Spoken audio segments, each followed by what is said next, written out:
Na Fakulteti za turistične študije turistiki Univerze na Primorskem je potekala že druga IKT konferenca Lastovke z naslovom Inovativnost tehnologijo do znanja.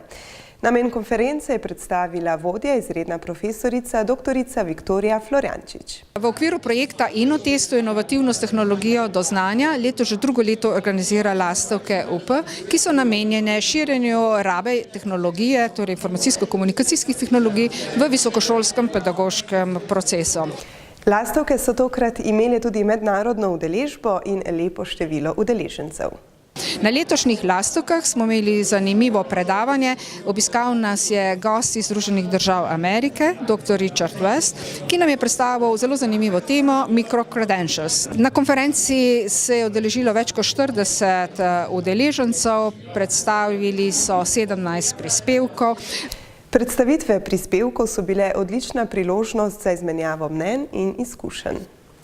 Torej, Lastovke 2019 so bile priložnost za predstavitev videokonferenčnih predavanj za študente Fakultete za turistične študije, ki se v realnem času povezujejo z ameriškimi kolegi iz Univerze v Indijani, izmenjujejo svoje izkušnje z področja globalnega turizma, se učijo tujega jezika, ter ne nazadnje tudi izmenjajo znanje z področja turističnih študij v realnem času dvakrat na teden na Fakulteti za turistične študije Portorožu.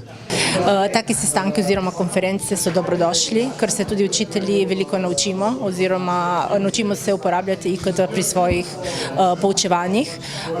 Danes predstavljam uporabo IKT pri izobraževanju za zdravstveno nego.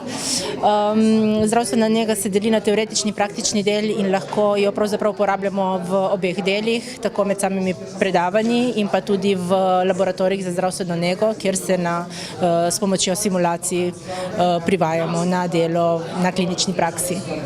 Uspešno izvedena konferenca pa napoveduje že prihodnje Lastovke. Naše aktivnosti na projektu se ne zaključujejo tukaj, delali bomo naprej in naslednje leto pričakujemo tretje Lastovke UP, tokrat že 2020. Lastovke so znanilke pomladi, IKT konferenca pa napredka, tako da lahko računamo na nadaljnji razvoj sodobne informacijske tehnologije na Univerzi na Primorskem.